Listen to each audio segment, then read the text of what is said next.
Les 2 moteurs sont arrêtés. C'est fini. Les Comores, lieu de vacances paradisiaque de l'océan Indien. On y passe ses journées à se prélasser sur le sable fin et à s'ébattre dans l'eau. Mais fin 1996, la tranquillité des îles est subitement bouleversée. Un avion se dirige droit sur une plage. Cet avion de ligne est à des centaines de kilomètres de son cap initial. Il n'a été victime d'aucune explosion ni d'aucun ennui mécanique. Pourtant, il tombe comme une pierre vers l'océan.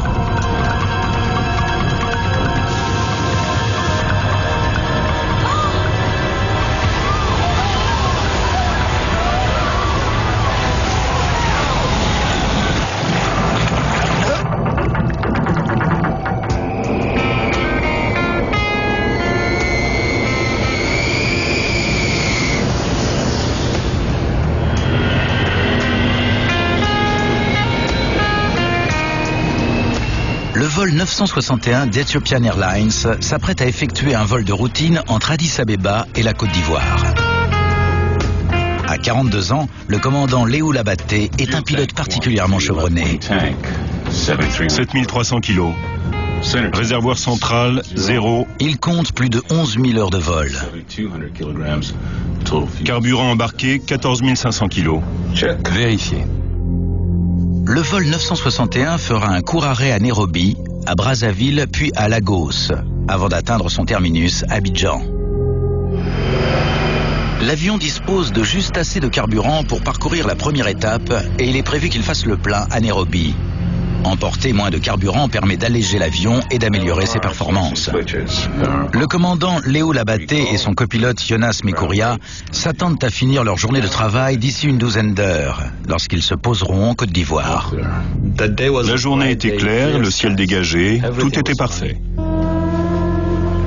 Les passagers sont aussi bien éthiopiens qu'étrangers, et ils voyagent pour affaires ou parce qu'ils sont en vacances.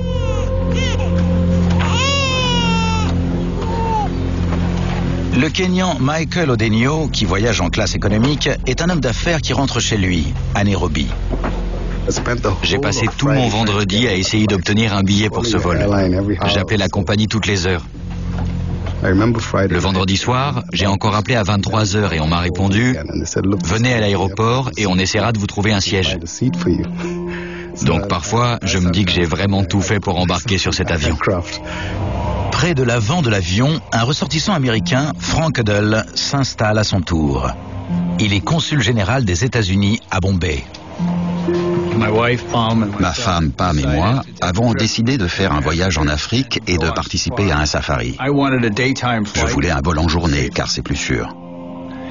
J'ai choisi Ethiopian Airlines, une des 2 compagnies africaines à avoir reçu la certification de l'autorité fédérale de l'aviation civile américaine. Quelques rangées de sièges devant se trouve Mohamed. Ce célèbre journaliste caméraman jouit d'une notoriété particulière en Éthiopie. En effet, en 1984, ces images ont choqué le monde entier. Son film sur la famine dans ce pays a été à l'origine d'un afflux d'aide qui permit de sauver le pays d'un véritable désastre. Mohamed était le caméraman d'actualité le plus célèbre de son temps, selon moi. Et aussi un des personnages les plus étranges qui soient. Il a la réputation de ne jamais reculer devant un combat. Il a mis son nez et sa caméra dans plusieurs conflits africains. Lors d'un tournage en Éthiopie, il a même perdu un bras suite à l'explosion d'une bombe. Ce jour-là, il rentre chez lui à Nairobi, après un bref voyage d'affaires.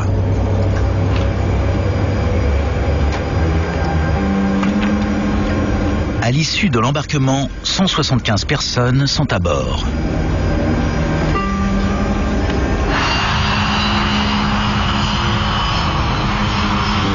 Le commandant Abaté est non seulement habitué à ce vol, mais il connaît très bien son appareil. V1.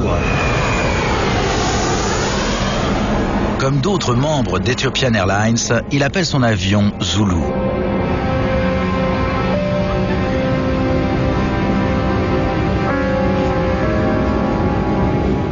que Zulu prend de l'altitude, 3 Éthiopiens d'environ 25 ans s'installent dans leur siège. L'avion est en route pour Nairobi, mais ça n'est pas là que ses passagers veulent se rendre.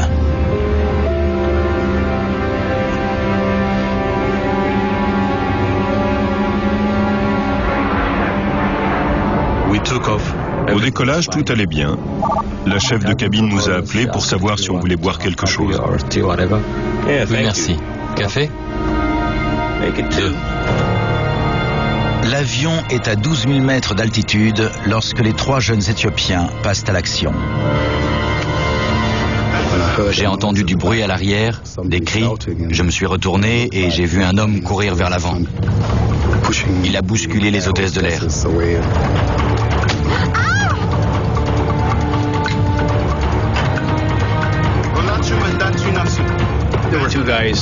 Deux hommes se sont mis à crier des trucs incompréhensibles.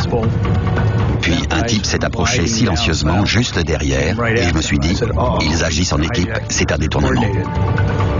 Au départ, on s'est regardé en se demandant ce qui se passait. Les gens n'ont pas dit grand-chose. Il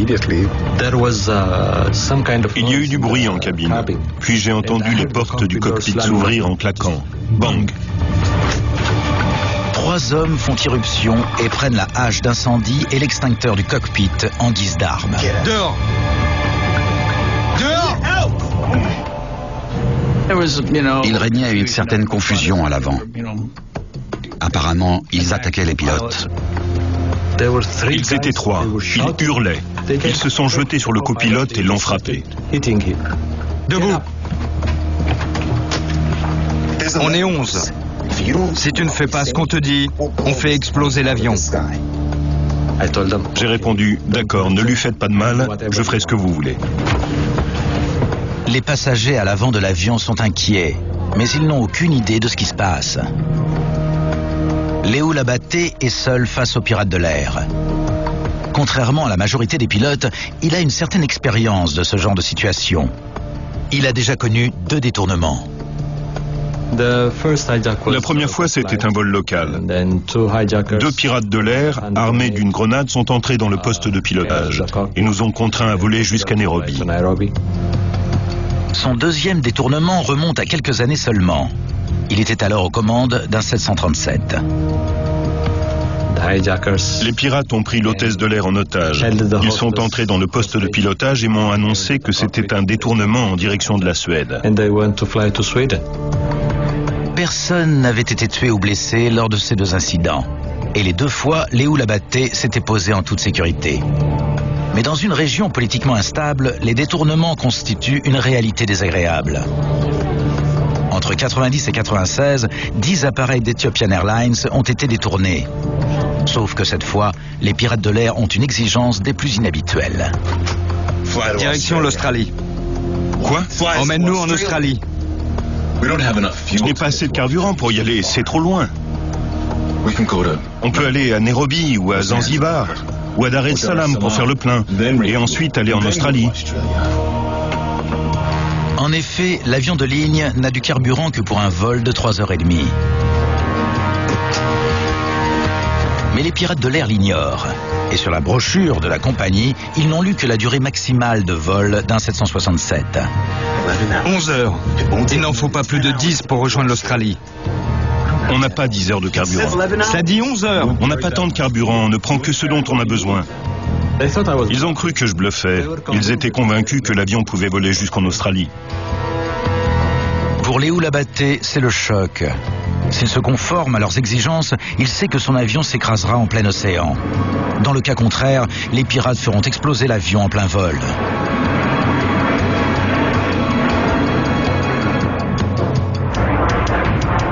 Pour l'heure, le vol 961 traverse les cieux au-dessus du continent africain. Les pirates de l'air insistent pour que Léo Labaté les conduise jusqu'en Australie.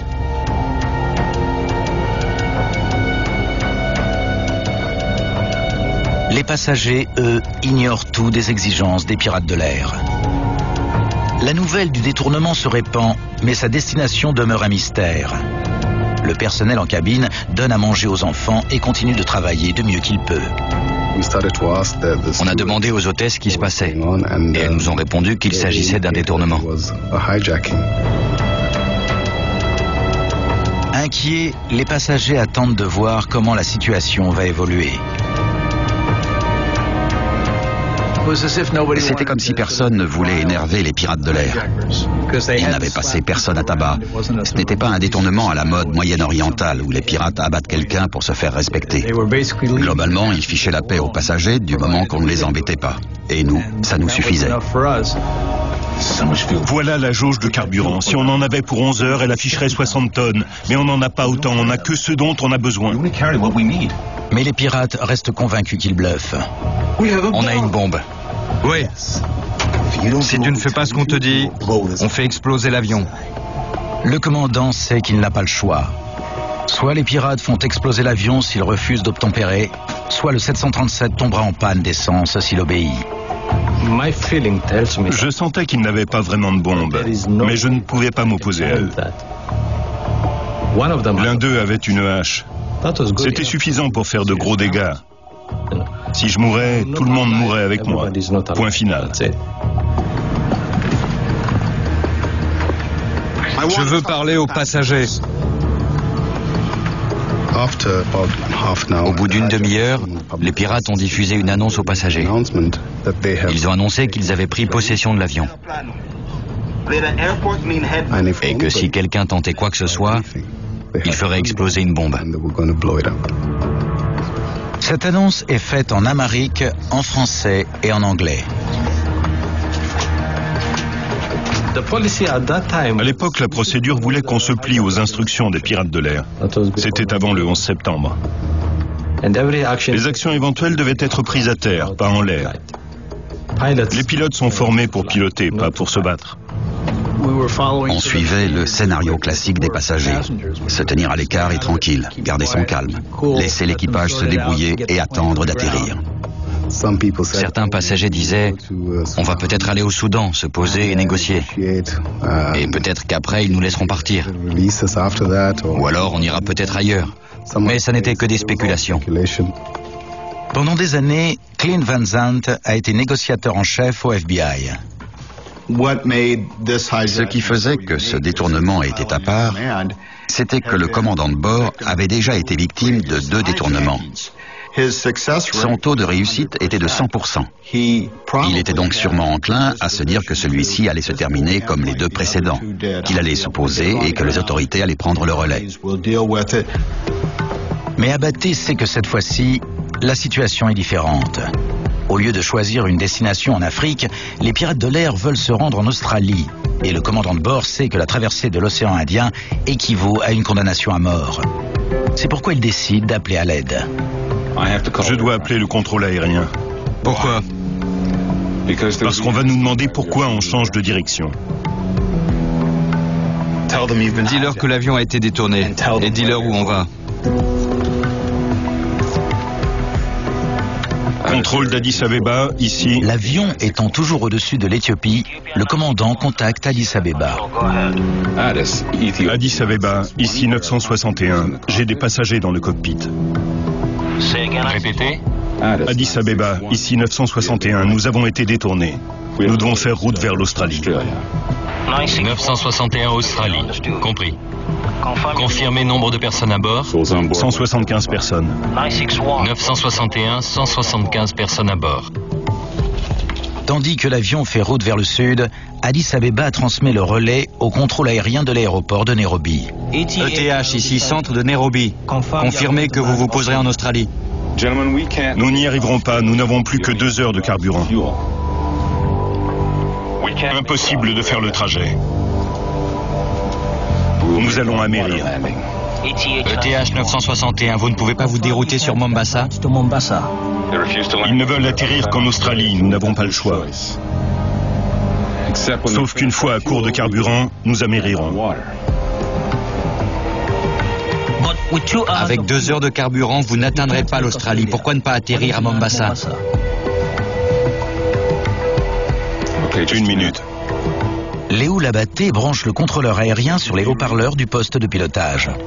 Un des pirates va vous entendre. Si vous avez quelque chose à dire, faites-le. D'accord. Avec 2 heures de carburant, vous ne pouvez pas atteindre votre destination. Vous devrez certainement vous poser sur l'eau.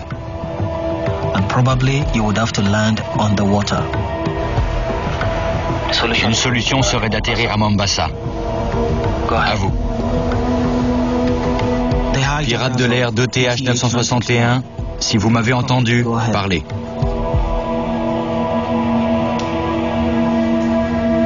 Nous discutons. Attendez. Vous voulez leur parler? Ils ne veulent pas parler. Ils ne veulent pas négocier. À aucune condition. Confirmez qu'ils sont prêts à amérir et à se noyer. Avez-vous un aéroport de dégagement? S'il vous plaît, répondez. Pas de dégagement. Je suis pieds et poings liés. Assez discuté. On ne négocie pas, c'est des conneries. Ils m'ont dit, suis nos instructions, sinon on fera sauter l'avion. C'était tout. ETH 961 Nairobi, me recevez-vous? Il n'y aura plus aucun échange radio entre l'avion et le contrôle aérien. 1 heure s'est écoulée depuis le début du détournement et personne ne sait toujours ce qui se passe vraiment dans le poste de pilotage. Pour les passagers et l'équipage, le vol est d'un calme inquiétant.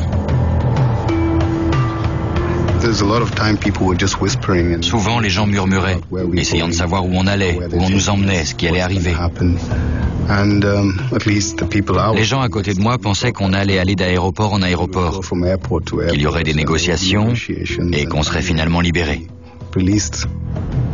On allait approximativement vers le sud. Il régnait un calme inquiétant, angoissé. Les gens parlaient peu et restaient prostrés dans leur propre petit monde.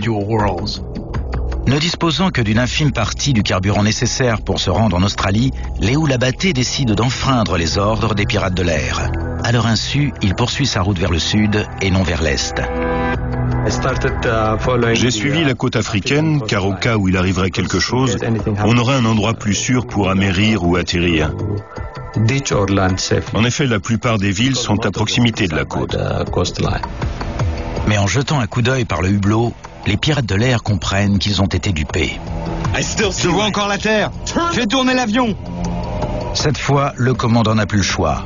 Il dévie vers l'est et commence à survoler l'océan.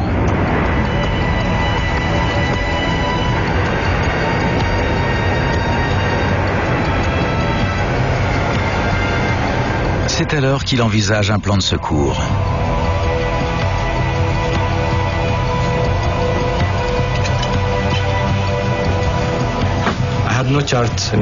Je n'avais pas de carte à portée de main, elles étaient du côté du copilote. Donc j'ai sorti un petit atlas dans lequel j'ai vu les Comores.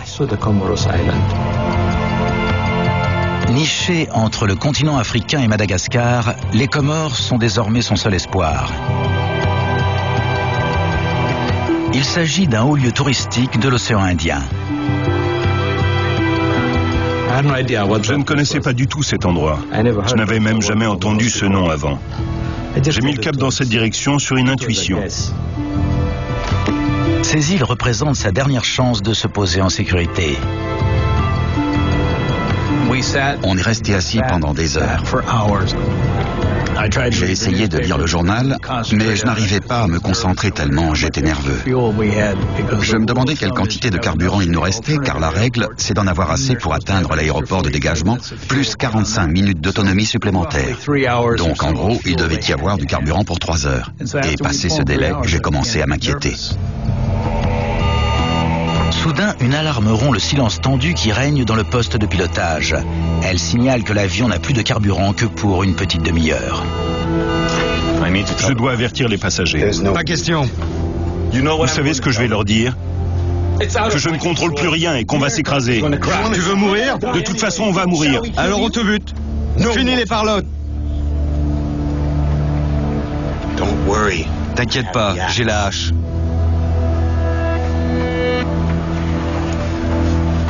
S'il vous plaît, essayons au moins d'atterrir normalement.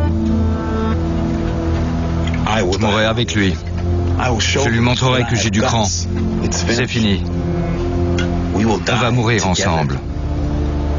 À court de carburant, Léo Labatté décide de camper sur ses positions. On a survolé une île. On n'avait plus de carburant et j'ai décidé de ne pas aller plus loin. J'ai donc commencé à faire le tour de la zone. Mais comment convaincre les pirates de le laisser se poser? Il doit vite trouver la réponse à cette question, sinon le vol 961 s'abîmera en mer. À cet instant, ça fait plus de 3 heures que le commandant de bord essaie de parlementer avec les hommes qui ont détourné son appareil.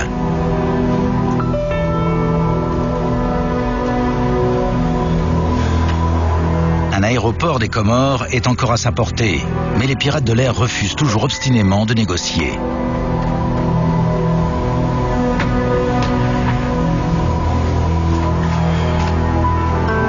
La vie de 175 personnes est en jeu.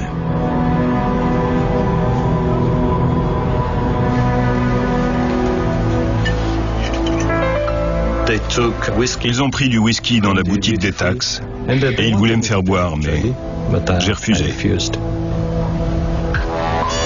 Une fois de plus, les alarmes se déclenchent. Privé de carburant, un des moteurs vient de s'arrêter. Pour le commandant de bord, le temps presse.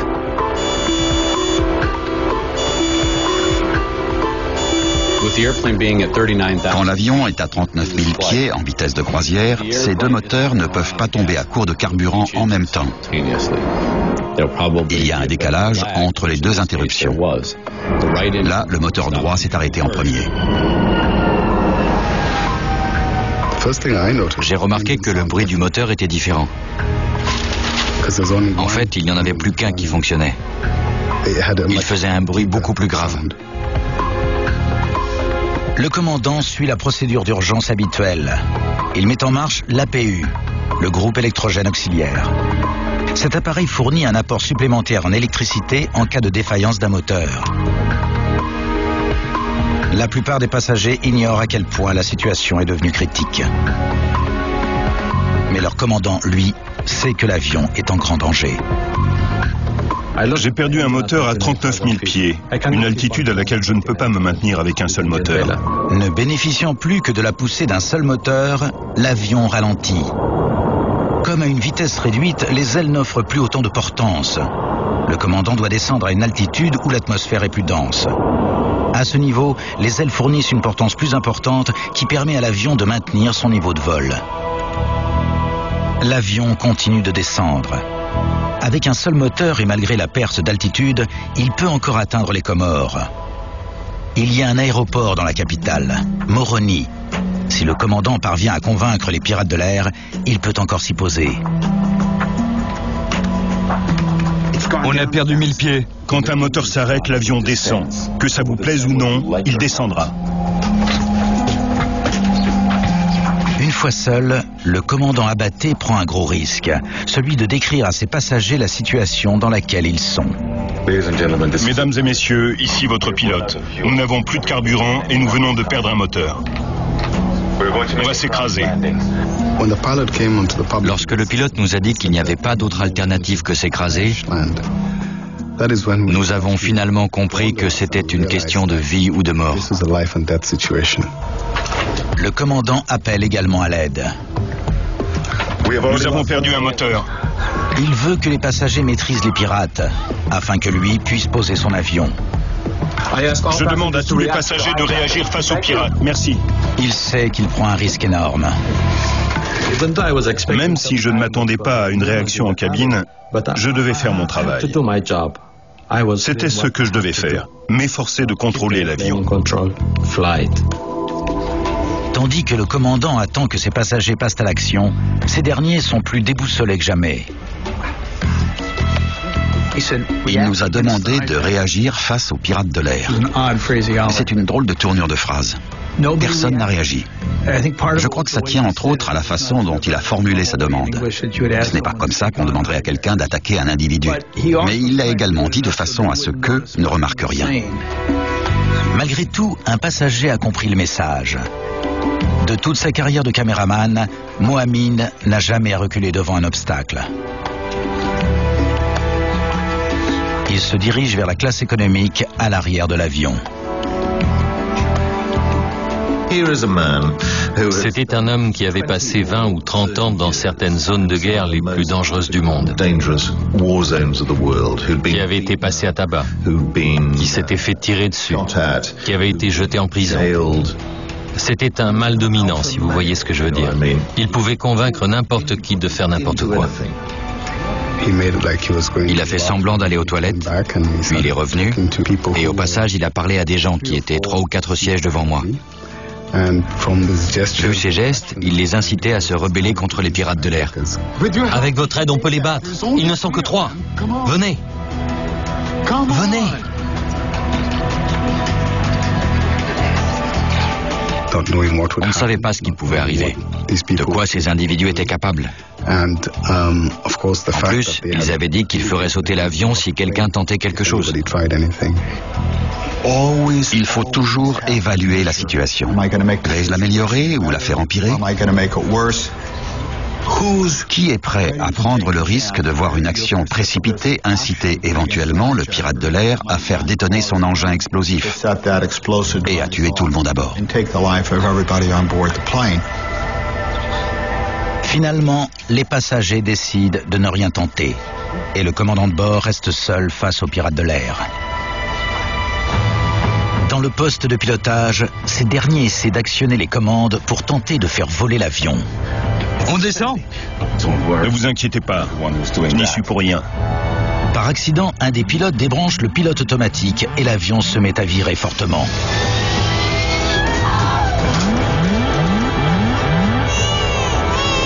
Bouge pas! Écoute! Je ne fais rien, l'avion agit de lui-même. Il essayait de piloter, de débrancher le pilote automatique, de faire tout un tas de choses. C'est fini, on va finir dans l'océan. 3100! Le commandant tente à nouveau d'expliquer la situation aux pirates, espérant qu'ils vont enfin l'autoriser à se poser sur l'aéroport le plus proche. Là, on est à 0, et là, on y arrive. J'avais prié Dieu de ne pas me retrouver dans cette situation, mais j'y étais. Et je l'implorais de m'aider à sauver ces gens. Mesdames et messieurs, asseyez-vous et attachez vos ceintures. Ne paniquez pas. Je commençais à dire « Je t'aime, ma chérie, ça a été une belle aventure ». Mon épouse est infirmière psychiatrique, très terre à terre. Et elle m'a répondu « Lève-toi et sors nos affaires du porte-bagages. Sors tes lunettes de rechange. Mets-les dans ta poche. Prends-moi de la nourriture. Je veux aussi ça, ça et ça. » Elle a pris des produits qui ne risquaient pas de lui donner soif en disant « Il n'y aura plus de plateau repas une fois qu'on aura touché l'eau. » Arrive alors ce qui doit arriver. L'avion n'a plus de carburant. Tu veux tuer tout le monde? Silence, assis. Dorénavant, tu ne peux plus rien me faire. Quoi? Dorénavant, tu ne peux plus rien me faire.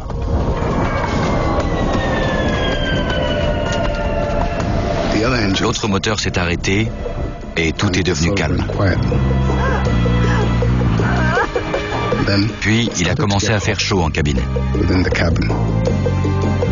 La lumière a vacillé, puis elle s'est éteinte.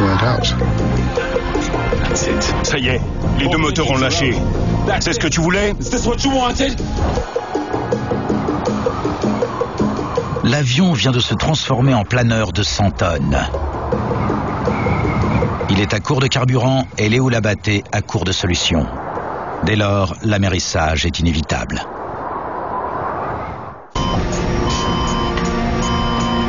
L'arrêt du deuxième moteur n'est pas sans conséquence à l'intérieur de l'avion. En plus de faire voler l'appareil, le moteur a approvisionné en électricité la majeure partie des systèmes électriques et hydrauliques.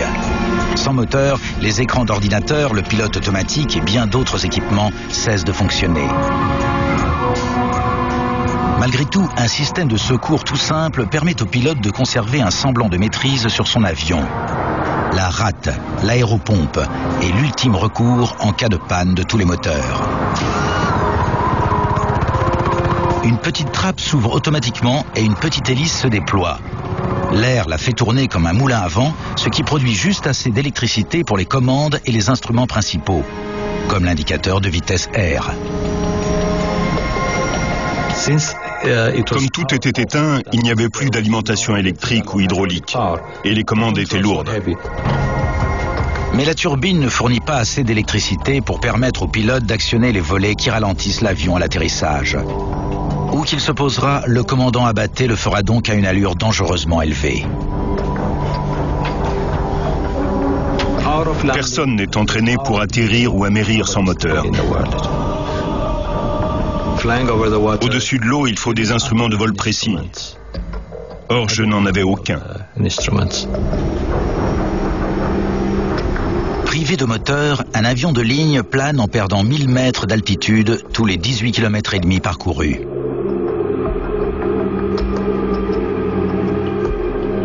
Étant donné qu'il est à une altitude de 6400 mètres, celui-ci peut donc encore parcourir près de 120 km avant de toucher le sol ou l'eau.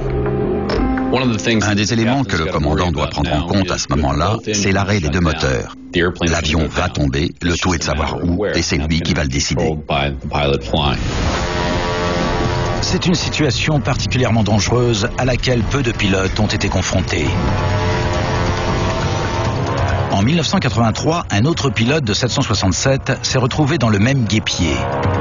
À court de carburant, le vol 143 d'Air Canada dut atterrir sur une base aérienne américaine abandonnée et n'enregistra que des dégâts légers.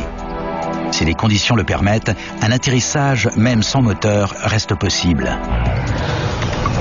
Le commandant Abaté a décidé de se poser sur l'aéroport des Comores. Mais contraint de se battre contre le pirate de l'air lors de son approche, il perd tout sens de l'orientation et ne parvient plus à voir la piste.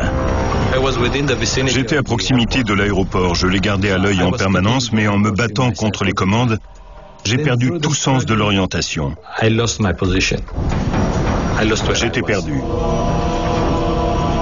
Au cours des quelques secondes nécessaires pour repérer l'aéroport, il perd trop d'altitude et doute de pouvoir atteindre la piste. La seule solution désormais, c'est d'amérir. Il savait qu'il allait devoir amérir, mais la façon dont il allait s'y prendre, c'était une autre paire de manches. Car il n'avait jamais reçu d'entraînement pour ce genre de manœuvre, privé de deux moteurs. Mais amérir est encore plus dangereux que se poser sur le ventre sur la terre ferme.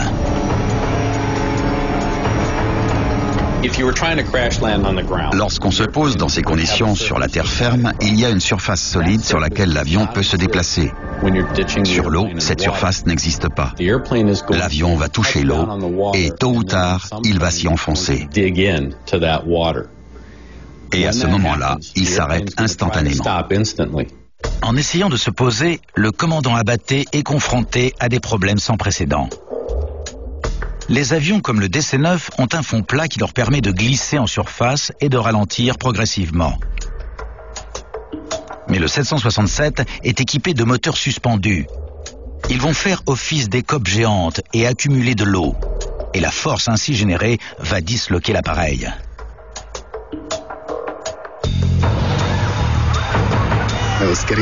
Il faisait de plus en plus chaud et on s'est mis à transpirer, car l'air conditionné ne fonctionnait plus, vu que les moteurs étaient en panne. C'est à ce moment-là que les gens se sont mis à crier, à paniquer, à chercher leur gilet de sauvetage, à prier Dieu, à prier Allah. Certaines femmes demandaient à des passagers d'implorer les pirates de l'air, sans comprendre que ça ne ferait aucune différence vu que nous n'avions plus de carburant et qu'on allait tomber. Mais dans des instants pareils, l'espoir, c'est tout ce qui reste aux gens.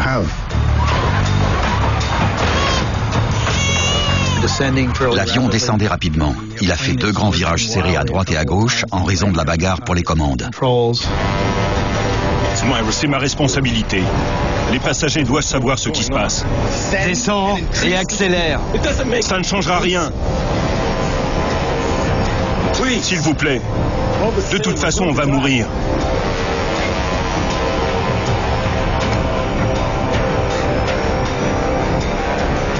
S'il vous plaît, Gardez votre calme. Préparez-vous pour un atterrissage d'urgence. Enfilez vos gilets de sauvetage, sans les gonfler.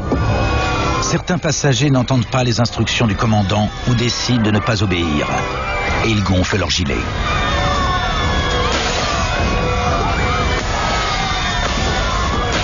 J'ai entendu pop, pop, pop, pop en classe économique. Les gens ont paniqué et ils ont gonflé leur gilet de sauvetage.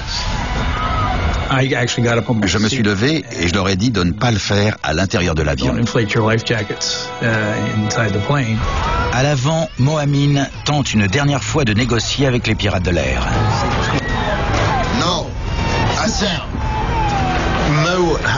Mo voulait maîtriser la situation dans laquelle il se trouvait, quelle qu'elle soit.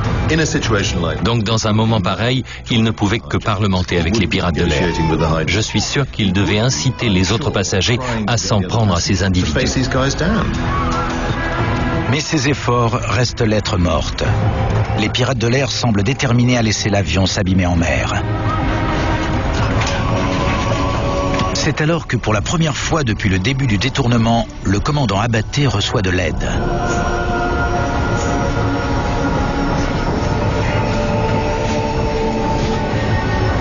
Les commandes. J'ai besoin d'aide. Elles sont trop lourdes.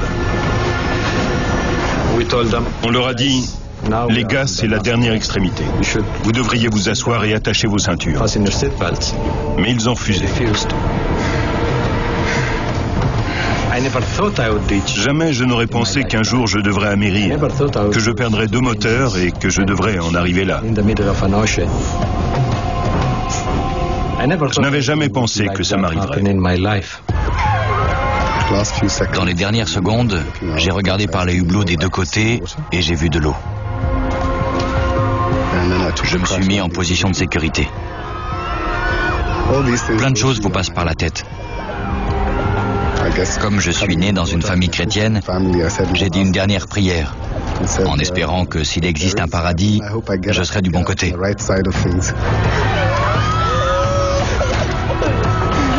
Par le hublot, on a vu la terre au dernier moment. On a compris qu'on était près de la terre ferme, mais encore au-dessus de l'eau. J'aimais cet avion. On l'appelait Zulu. Au fond de moi, je lui parlais. Je lui ai dit, Zulu, tu peux y arriver, je le sais. Je lui parlais.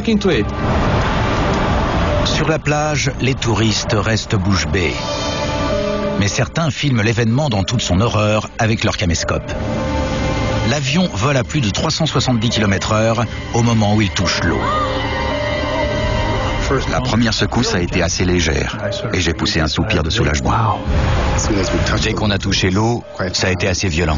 La deuxième secousse a été comme un accident de voiture à 50 km/h. J'ai eu le sentiment que l'avion ne résisterait pas. À la troisième secousse, je me suis dit, je suis mort et j'ai perdu connaissance. Oh mon Dieu!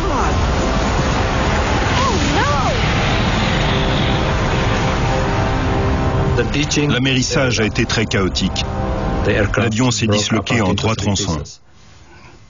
Le poste de pilotage et la queue se sont détachés et on s'est mis à couler.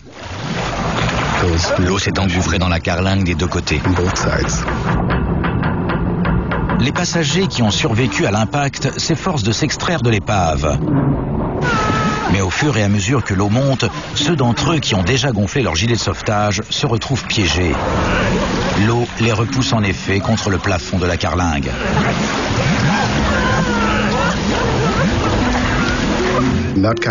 Dans des moments de panique pareils, les gens font parfois des choses complètement irrationnelles.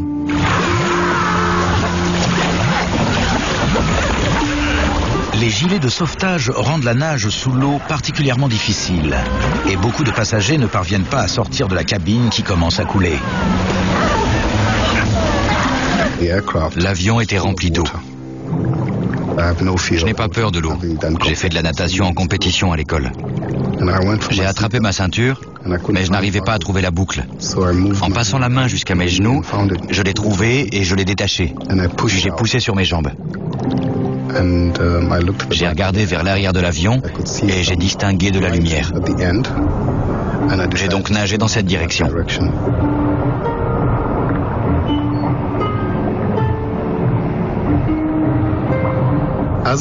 Alors que j'essayais de sortir, un des passagers encore attaché m'a attrapé par la jambe.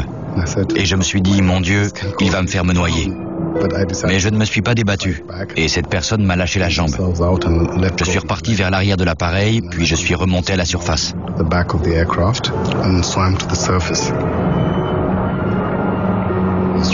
C'était fatigant. J'étais épuisé. J'ai levé les yeux et je me suis demandé si c'était le paradis, car je n'étais pas vraiment sûr de savoir si j'étais vivant ou mort. J'essayais de dire au copilote de sortir, mais il n'était déjà plus là. Et du coup, je me suis dit qu'il était temps que je sorte à mon tour. J'ai repris mes esprits.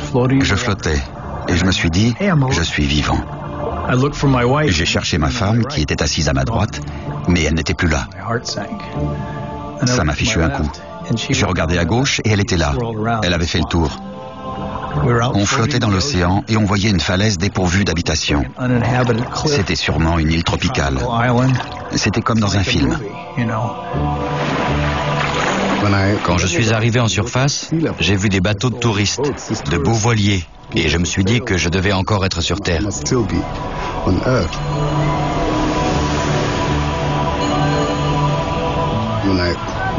Tout autour, je voyais des gens avec leurs gilets de sauvetage, des morceaux d'avion, des sièges cassés, des corps qui flottaient.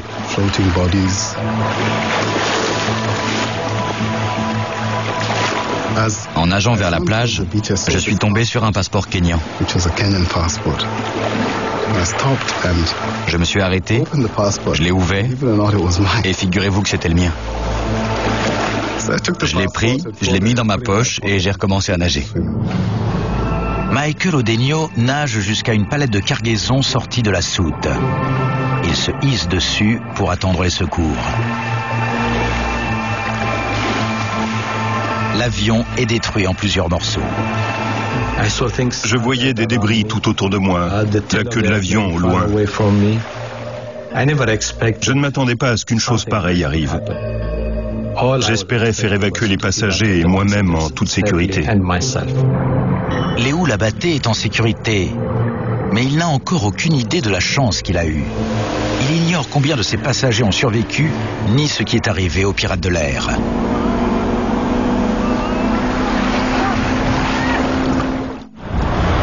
Après 4 heures de lutte avec ces derniers, il n'a pas eu d'autre choix que d'amérir dans l'océan Indien, non loin des Comores. Oh mon Dieu!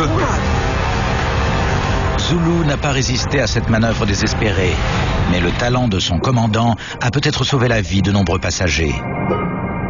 En effet, comme il a améri non loin des côtes, les tronçons d'avion ne coulent pas très profondément, offrant une chance supplémentaire à ceux qui ont survécu à l'impact. Heureusement, l'eau était très peu profonde et certains ont pu sortir de l'avion. Autochtones et touristes se précipitent.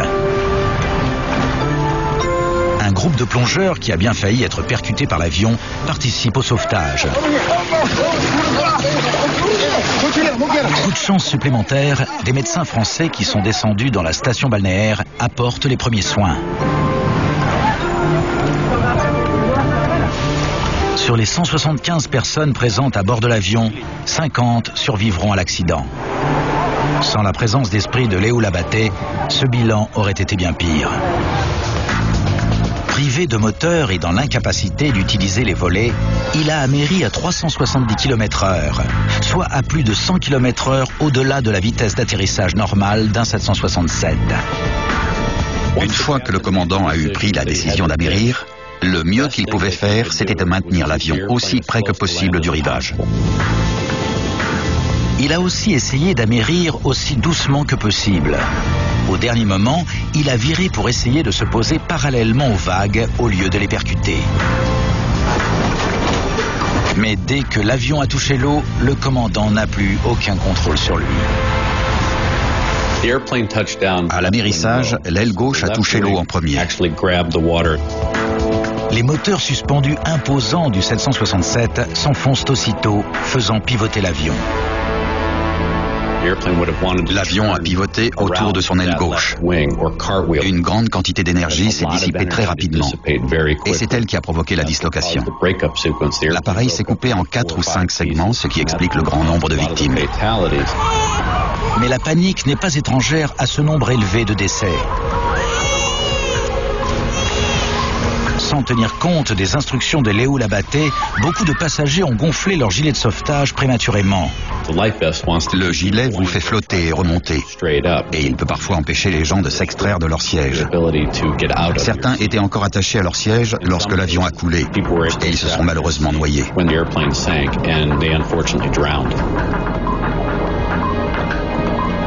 Mohamine, qui avait essayé de mobiliser les passagers contre les pirates de l'air, était debout lors de l'impact. À ce moment-là, il a sûrement été projeté contre une cloison et tué sur le coup.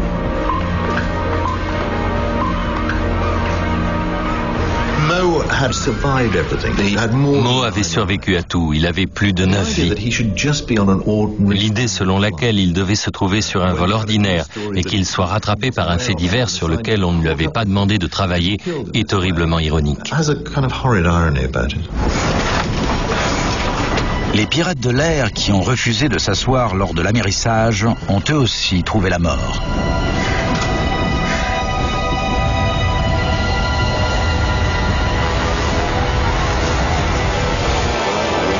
Dans les jours qui suivent la catastrophe, on rassemble d'autres pièces du puzzle.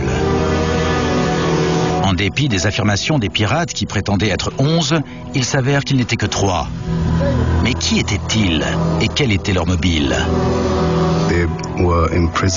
Ils avaient été jetés en prison ou ils avaient été torturés par le régime en place. J'ignore lequel. En tout cas, c'est ce que j'ai cru comprendre. Ils s'étaient échappés et ils voulaient entrer dans l'histoire. Ils disaient avoir des amis en Australie qu'ils voulaient retrouver. Ils voulaient aller dans un autre pays pour obtenir le statut de réfugié et vivre dans de meilleures conditions. Avant le 11 septembre 2001, il était facile pour les pirates d'avoir accès au poste de pilotage. Si tu ne fais pas ce qu'on te dit, on fait exploser l'avion. Malgré le nombre de détournements survenus au cours des 2 décennies précédentes, les compagnies aériennes n'avaient jamais sécurisé le cockpit. Tu veux mourir? De toute façon, on va mourir. Alors on te bute. On n'a jamais réussi à établir aucun lien entre ces pirates et un quelconque groupe terroriste ou organisation politique. Quel qu'en ait été le mobile, leur crime démontra le danger posé par un individu qui n'accorde aucune valeur à sa propre existence. On va mourir ensemble. Pendant des années, les spécialistes de la sécurité ont dit et répété qu'il fallait renforcer la porte du poste de pilotage et empêcher quiconque de la franchir pour prendre le contrôle de l'avion. Pour diverses raisons, soit parce que les compagnies ne voulaient pas investir, soit parce qu'elles ne considéraient pas que ça représentait une menace, ça n'a pas eu lieu. Depuis le 11 septembre, tous les avions de ligne susceptibles d'être détournés en sont équipés.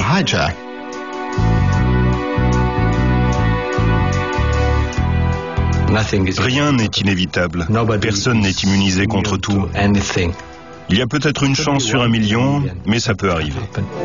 Léo Labatté et Jonas Mekouria ont reçu de nombreuses distinctions pour leur comportement, dont le Flight Safety Foundation Award.